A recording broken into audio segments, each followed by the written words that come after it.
You believe you are in love, but what if Nietzsche was right? What if what you call love is merely the most sophisticated form of slavery ever devised? This isn't just about heartbreak or emotional pain. Nietzsche's brutal diagnosis reveals something far more terrifying, that your dependency isn't a personal failing, but a symptom of a societal disease, a form of slave morality that has infected our most intimate connections, turning lovers into masters and supplicants. He warned that modern romance would become a trap for the soul, a system where you willingly trade your power for the illusion of security. And once you see the bars of this cage, you can never unsee them. Question you have been secretly asking yourself in the dead of night, after another argument, another disappointment, another moment of feeling utterly alone even when you are with someone, is this: why does the thing I want most in the world, the love I sacrifice everything for, feel like it is hollowing me out from the inside? You think the problem is that you have not found the right person. Nietzsche's cure begins with a horrifying revelation. The problem is not the person, it is the addiction. It is the very nature of the love you have been taught to crave. And the cure he offers is not gentle. It is a fire that will burn away every lie you have ever believed about connection, leaving you either scarred and free, or clinging to the ashes of your own servitude. If you are ready to face that fire, then let us begin. This is Nietzsche's cure for the sickness we call modern love. Let us dismantle the first lie, the idea that romantic love, as you know it, is a timeless, universal truth. It is not. It is a modern invention, a psychological anesthetic for a world that has lost its meaning. For most of human history, partnership was a brutal calculus of survival. Marriages were about alliances, property, and progeny. The ancient Greeks, who understood the human psyche with a terrifying clarity, saw intense erotic passion not as a virtue, but as theia mania, a form of divine madness, a potential sickness that could shatter a person's life. The Romans, in their own way, often treated marriage as a practical affair, a negotium or business arrangement. It was about duty, legacy, and social order. It was sane. Then something shifted. The Industrial Revolution herded people into factories, stripped them of their craft, their connection to the earth, their warrior spirit. Many became cogs in a vast, impersonal machine, their will to power suppressed and redirected. Society, in its infinite cunning, offered a consolation prize, the myth of romantic fulfillment. Suddenly, a partner's love was not just a part of a person's life, it became the entire point of life. The beloved became the sacred object, the emotional oasis in a meaningless desert. It's no wonder that divorce rates in the Western world oscillate between 40 and 50%. The model we are following is massively failing, and in that transaction, one partner often becomes the eternal supplicant, the beggar at the gates of the other's approval. Nietzsche witnessed this spiritual castration and was appalled. He wrote in Beyond Good and Evil, in Revenge and in Love, "Woman is more barbaric than man." This was not a simple misogynistic jab. It was a clinical observation of raw, unvarnished human nature, suggesting that when passions are engaged, the veneer of civilization is thinner than we imagine. Love became the new battlefield, and many were trained to be conscientious objectors, surrendering before the first shot was even fired. You have been taught that love requires compromise, that you must soften your edges, moderate your ambitions, and temper your truth to maintain harmony. You are told this is a sign of maturity. Nietzsche would call it by its true name, self-betrayal. It is the logic of the herd, the morality of the slave who learns to love his chains because they feel like an embrace. Think of your own relationships. How many times have you bitten your tongue, stifled a core belief, or abandoned a personal goal to appease your partner? Each of those small surrenders was an act of self-mutilation.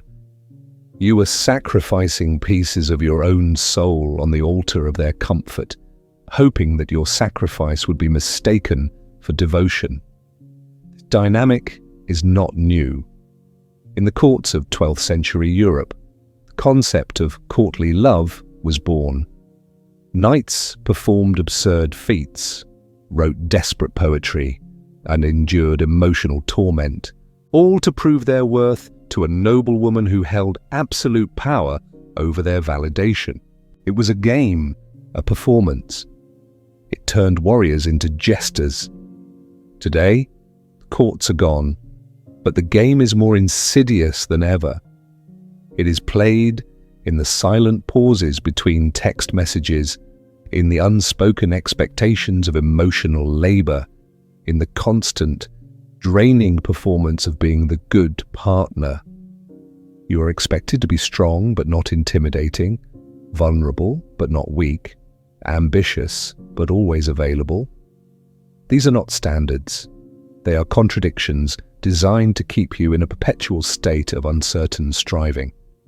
You are running a race with no finish line, because the goal is not for you to win, it is for you to keep running.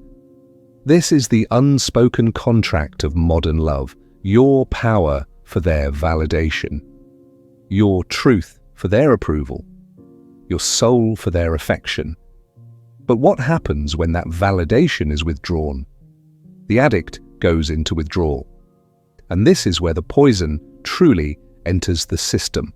A poison Nietzsche identified with chilling accuracy, the venom of ressentiment. That is the secret engine of your suffering, and it is far more destructive than mere loneliness. Now we descend into the darkest part of the machine, the part that runs on a fuel you generate yourself, without even knowing it. You believe your suffering comes from a lack of love, from rejection, from their indifference. But Nietzsche reveals a truth that is much harder to swallow. Your pain is not a result of their actions. It is a result of your own weakness. It is the poison of ressentiment festering in your soul. Ressentiment is not simple resentment. It is a specific kind of spiritual venom, born from impotence. It is the rage of the person who is unable to act, who cannot assert their will, and so they invent a new morality to justify their powerlessness. The slave, unable to defeat the master in reality, declares the master's strength to be evil, and his own weakness, his inability to take revenge, to be goodness. Sound familiar? This is the psychological operating system of the nice guy. He who cannot conquer, who cannot command, who cannot risk rejection, learns to earn love through other means, through service, through supplication, through becoming endlessly agreeable and pathologically accommodating. He tells himself he is being kind, compassionate, and evolved. Nietzsche would say he is simply being cunning. He is attempting to control the other person not through overt strength, but through covert manipulation. He makes himself so useful, so indispensable, so emotionally supportive, that leaving him would make her the villain. He tries to indebt her to him with his goodness. But this is a transaction made in bad faith. He is not giving freely.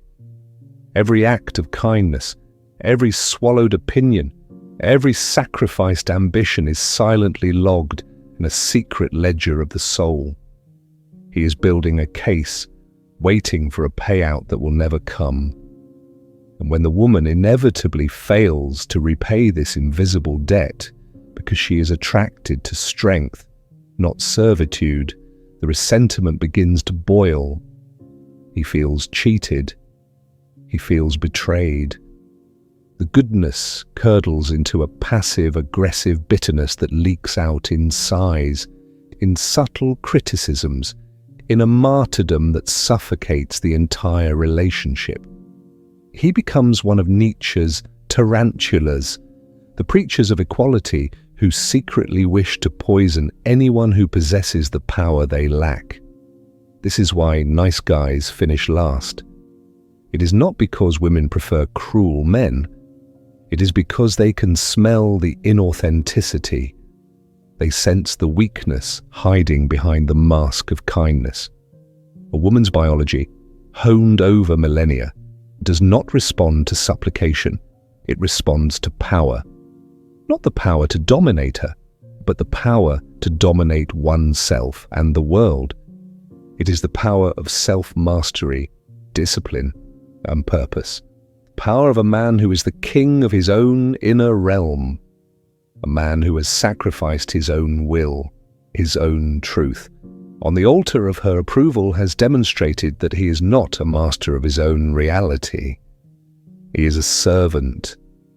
And no woman can truly desire a servant. She might pity him, she might use him, she might even love the security he provides. But her primal self, part of her that surrenders to authentic masculine energy, will remain dormant. You have seen this happen. The man who gives up everything for a woman is the man she eventually leaves for someone who gives her nothing but the undeniable thrill of his own self-possessed existence. The reason she gives is always a smokescreen. I need to find myself. We've grown apart. You deserve someone better. The real reason is a biological imperative she may not even be able to articulate. You have no center. Your reality is contingent on mine. Your weakness repulses me. The ultimate tragedy is that the good man ends up hating the very woman he tried so desperately to please. He hates her for not validating his sacrifice, for not recognizing his goodness. But deep down, he hates her because she is a living mirror of his own self-betrayal. His addiction was not to her. It was to the validation he thought she could provide. He needed her to tell him he was worthy because he did not believe it himself. This is the addict's cycle, the desperate search for an external fix, for an internal void. But there is a way to break this cycle. It is not by becoming a bad boy or by rejecting love.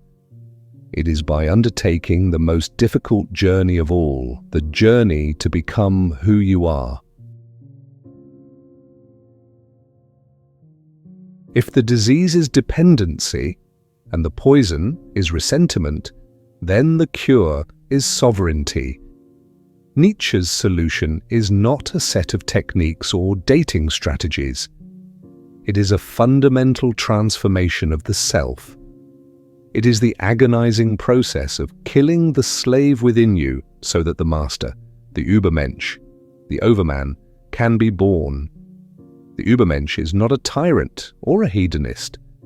He is the man who has overcome himself. He has rejected the herd morality of good and evil and created his own values, forged in the fire of his own experience. He does not need your approval, your validation, or your love. Therefore, he is the only one capable of truly loving. How does one become this man? It begins with a declaration of war against yourself, against the weak, pleading, approval-seeking part of you that you have mistaken for your identity. The first principle of this war is to reclaim your purpose as your God. Modern romance teaches you to make a person the center of your life. This is the foundational error. The Übermensch has a mission, a grand passion, a will to power that transcends any single person. It could be his art, his business, his philosophy, his physical mastery. This purpose is his spine. It is the source of his gravity. A woman can be his cherished partner in this journey, his highest joy, but she can never be the journey itself. A man whose purpose is a woman has no purpose. He is a ship without a rudder, and he will inevitably crash on the rocks of her whims.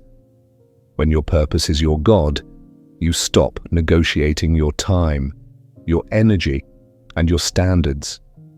You have a duty to something higher than her approval.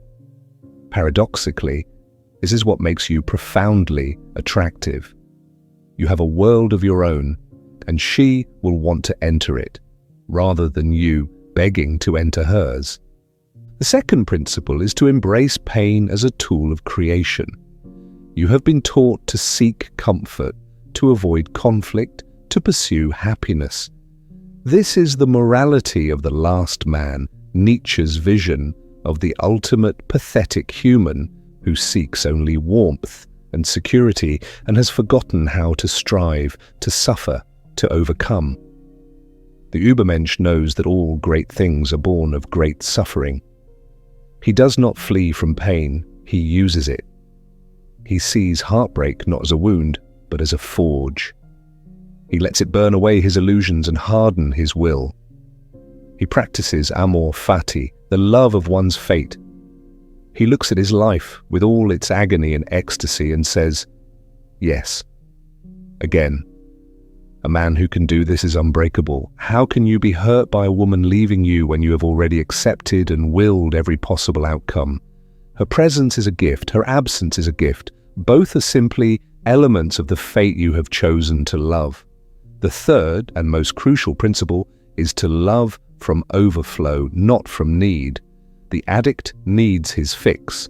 The slave needs his master. The supplicant needs his goddess. They love from a place of lack, of emptiness.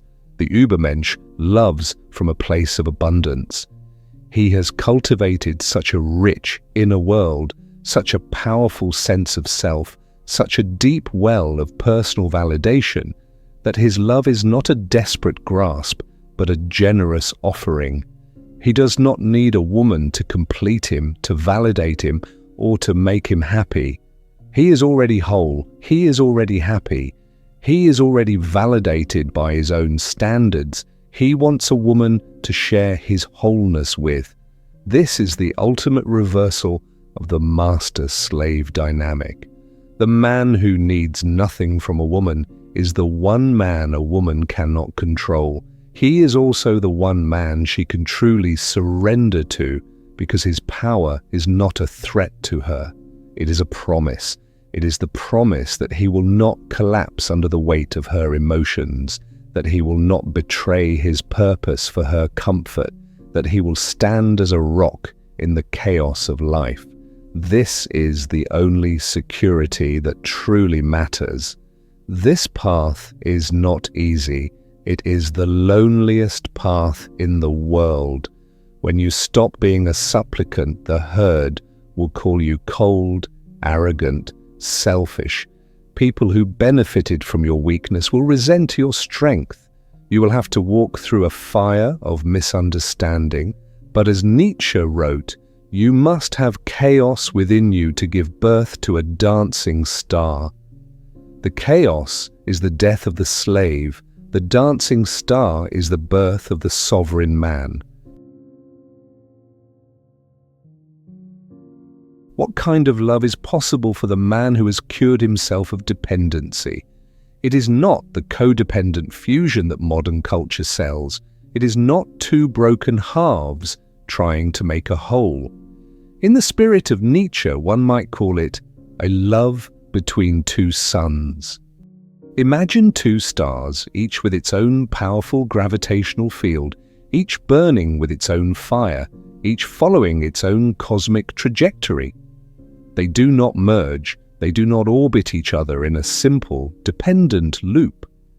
Instead, they dance, they travel together through the vast emptiness of space, their gravitational fields influencing and intensifying one another, creating a system more brilliant and more powerful than either could be alone. But if one were to extinguish, the other would not fall out of the sky.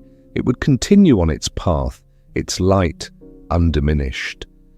This is the love of the sovereign. It is a shared solitude. It is the highest form of respect. I love and respect the fire in you, the path you are on, the world you are creating. It is so magnificent that I want my own world to travel alongside it. This love is not based on need, but on admiration. It is not about filling a void, but about celebrating a fullness. The sovereign man does not ask, "What can you do for me? How can you make me feel secure?" He asks, "What great things can we witness together? What beautiful, terrifying, magnificent dance can we perform before we return to dust?"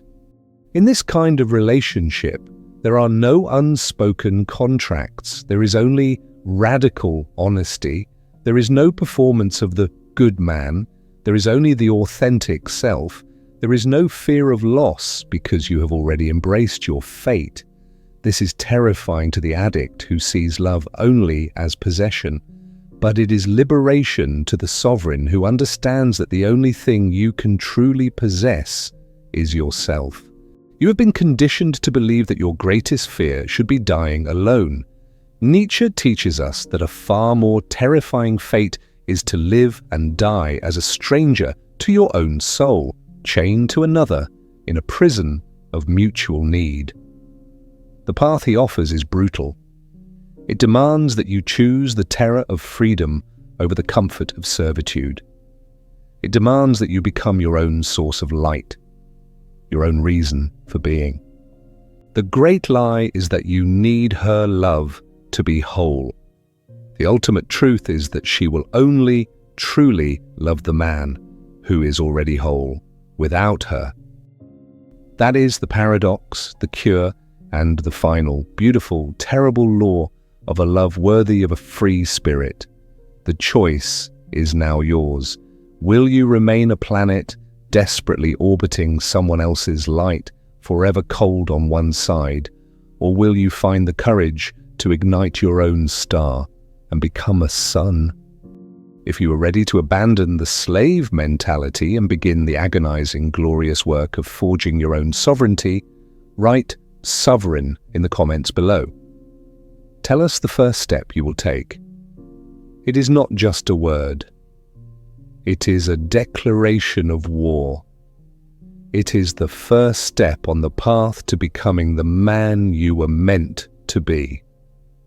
The age of the overman begins with you.